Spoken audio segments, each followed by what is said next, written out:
Hello guys, welcome back to another episode. Same shirt, different product. Episode of Pinoy Unboxing by I'm your host, Paul Tan. At ngayon, we're gonna unbox something heavy from Corsair. Ito yung AX1200i nila. So, alamin natin, ano ba ang laman ng 1200i?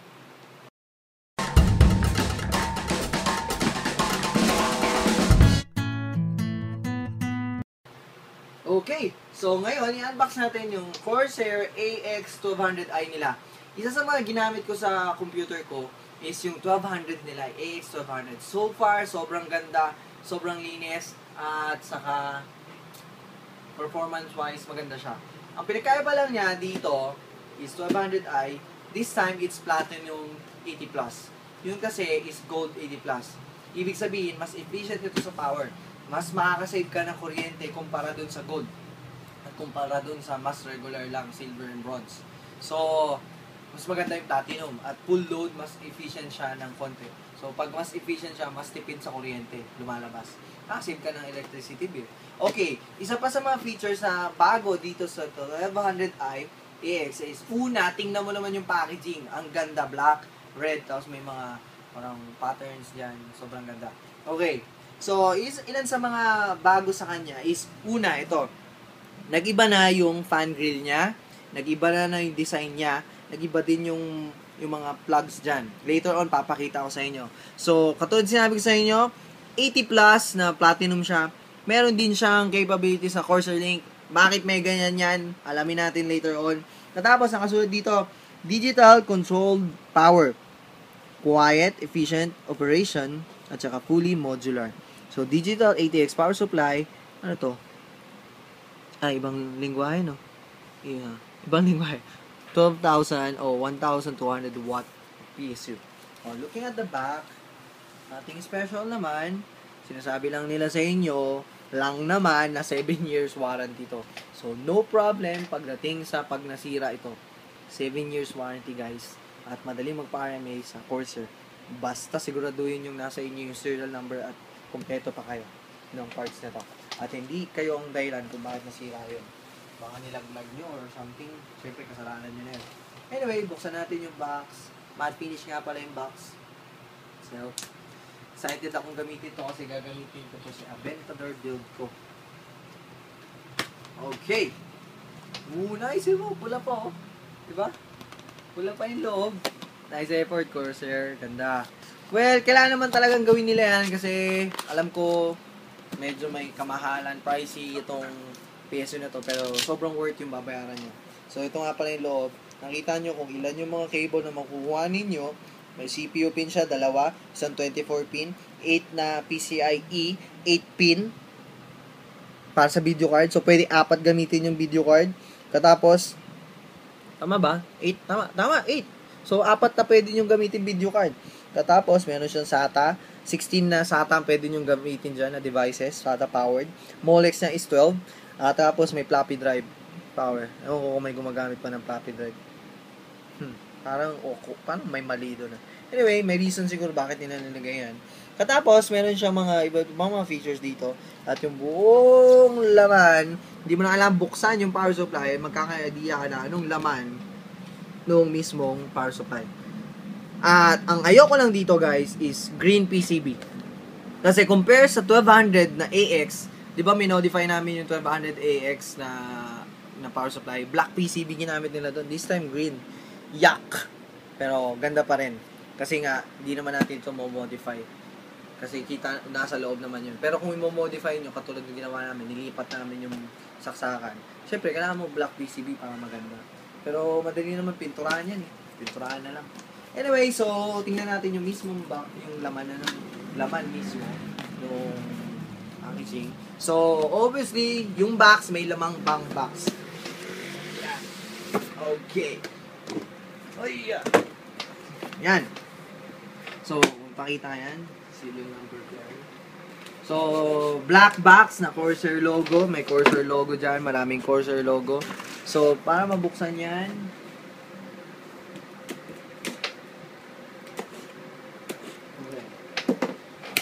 so, don't accept nga pala itong unit kapag punit yung sticker.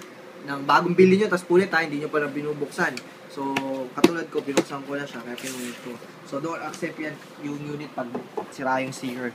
Okay, warranty guide, para malaman nyo yung mga conditions nila, para accept yung 7-year warranty. Tapos, merong Corsair link kung saan mo madadownload yung software. Tapos, yung manual niya, user's manual. So, para mas maintindihan mo yung power supply mo. Kasi nga digital itong power supply ko, hindi ito analog. Okay, so pagdating sa packaging, safe ang package nyo, ang items nyo, kasi hindi mo naman kapal ang foam na yan. Ewan ko lang kung di pa maano yan, no? Kahit daganan mo siguro ito, hindi naman ito masisira, madadamage. Kung may damage man, reklamo nyo. Okay, hindi ko alam kung ano to. Buksan natin. Buksan natin.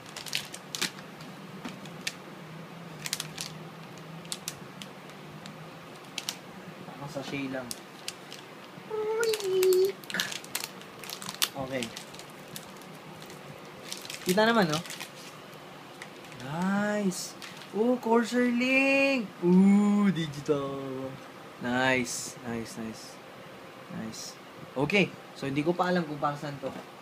Tapos, meron kayong super thick na power cable. Guys, nga pala, kapag kang power supply nyo, 12,000 watts o 500 watts or mataas, huwag kayong gagamit ng mga maninipis na power cable kasi baka masira. Nagkaroon ng experience that before, 750 watts lang yung watt na PSU lang gamit ko. Inamitan ko ng manipis na ganito, power cable. Ayun, hindi na gumana. Silverstone nga pala yun. Biglang hindi na gumana. Kasi baka masyadong mataas yung current, tapos hindi kaya ng cord doon. Umusok pa yung cord ko nun. Nadamay yung power supply. Buti na yung PSN. Okay, it comes with the, sa minor accessories. Ooh, nice. Meron siyang zip tie para mga cable management yun. Meron siyang screw para sa mounting. Katapos, meron siyang sticker. Kung di rin ko may sticker siya. Sticker. Ayun o, sticker. Powered by Corsair. Nice sticker. Bakal na sticker to. Tapos may velcro siya. Hindi ko alam para saan yun. Siguro para dito. Ayan, para ma-dikit nyo yan somewhere sa loob ng casing ninyo. Okay. At tapos, meron siyang pouch containing all the sleeved na cable. Nga pala, pagka bumili kayo na itong 1200i, alam nyo ba na meron kayong discount sa Corsair shop na 50% off para dun sa order, kung order kayo ng ganito, cable na set na naka-sleeve na, as in individually sleeve yung every cable na sa kulay na gusto nyo. Kung red gusto nyo, meron sila. So, 50% off kapag bumili ka nito. Okay? So, ito yung mga cable niya. Naka-sleeve naman siya. So far, maganda yung sleeve na ginamit nila. Pero kung gusto niyo individually sleeve, suggest ko sa inyo, go to Corsair website. And kung ayaw nyo, mahal siya, pwede naman kayo magpa-sleeve kay Camshaw for the win. Okay? So, ito yung pouch niya. Kompleto ng sleeves yan. Ang bigat niya. So, ito yung mismong unit itself. May another pouch siya, bag, para doon sa unit itself. Hindi ko alam kung para saan tong bag na to, pero ginagamit ko to pagka naglalan party or pupunta sa isang event. Kailangan mo na lalagyanan. So, handy-dandy siya. So, hindi naman siya specifically parang kailangan mo lang para sa power supply. Okay. So, may plastic pa siya. So, extra security.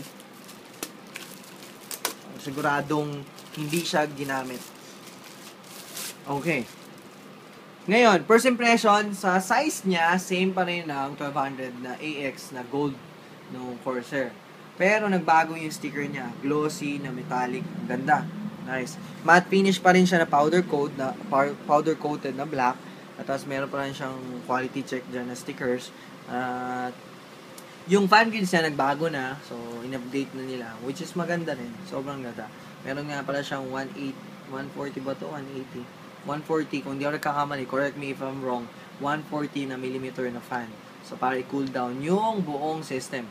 Ngayon, ang isa sa mga maganda rin dito, malalaman mo kagad kung anong power supply to kapag tinignan mo lang sa likod ng casing. Kasi may sticker na siyang ganyan. No? So, may label siya dyan. Tapos, on and off. Tapos, power sa socket. Okay. Pagdating dito, guys, makikita ninyo, may mga ilan sa mga bagong in-additional na socket. Compare dun sa dati, mas may additional na siyang comfort. Kasi sabi kong comfort. Tapos port. So, usually parang ito ata yan. Dito ata yan. Hindi. Hindi. I have to figure out kung ano to. Katapos ito pa, self-test. So, may button siya kung working siya na okay siya. So, pwede nyo pindutin muna yung self-test. Tapos, meron siyang mga labels para malaman nyo kung saan nyo isasaksak yung mga dapat isaksak na kable. So, yun. Okay. Pagdating naman sa ilan sa mga features nito, guys, nga pala, ngayon ang tanong, bakit kailangan mo ng Corsair Link para mapagana tong power supply? Unang-una kasi digitally siya. Digitally siya controlled, hindi analog. Ibig sabihin, download mo yung Corsair Link sa software sa corsair.com, download mo yun, at pwede mong ma-monitor yung performance ng power supply mo. Ano yung ibig sabihin nun? Pwede mong monitor yung voltages, kung saan ba yung 24 na 12 volts na binubuga niya, 5 volts, 3 volts. Kaya mo nang i-monitor dahil digital na siya. Hindi katulad dati sa analog, kailangan mong gawin ng mga electrician thingy na ganun-ganon para malaman mo kung ano siya. Okay sa BIOS, which is minsan hindi ganun ka-precise. Ito, ma-precise mo na siya ma-monitor. At makakontrol mo pa yung temperature niya. Kasi ang fan na to, at low speed, at idle na ng computer, hindi siya nagra-run. So, quiet siya. Pero pag kailangan niya ng high performance, nagra-run yung fan niya para palamigin yung power supply. Since ang platinum ito, so less heat ito, mas hindi nasasayang yung kuryente. Kasi nga, kaya niya ng control at namo-monitor mo. So, marami pa tong features at gusto natin alamin ito. Later on, progress ko naman kung ano na to, nalaman ko yan. Pero if you want to know more about information about this power supply, go on to corsair.com at makikita nyo yung power supply na to. Okay, so there you have it. I hope na nag-enjoy kayo sa first look natin ng AX1200i na power supply from Corsair. Don't forget to subscribe. Follow me on Twitter, Instagram, at saka Facebook. Thank you nga pala Corsair for sending us this unit. Thank you talaga. Sobrang awesome nito. Nga pala, ang award ko nga pala dito, I would give it, since sa platinum siya, at sobrang ganda ng design niya. Pero dahil green PCB ginamit niya, sinisilip ko green PCB ginamit. Kasi pag green PCB ginamit niya dito, hindi, mukhang black. Di. Hindi ko makita. Anyway, dahil sa digitally controlled na siya, I would say, hindi performance design awards yung binibigay ko. Design awards, ibig sabihin yung itsura mas gusto ko. I would give it a gold design award. Why? Kasi unang-una, ganda ng itsura niya na. Pangalawa, meron ka ng option na makontrol yung mismo power supply gamit yung software nila. Pangatlo, sobrang ganda na itsura niya. Tingnan mo naman. Tapos may label pa siya dyan para malaman mo kung anong power supply siya agad. Alam mo ka agad, kaya kung particular, gusto mo talaga na i-flaunt yung power supply mo kung anong gamit mo, malalaman agad ng mga tao kung anong gamit mo. At tapos, meron pa siyang Corsair Link na additional na cable. At tapos, sleeve na discount. Yun ang isa sa mga gusto ko. So, I would give it a gold design award. So, good job Corsair. Thank you for watching.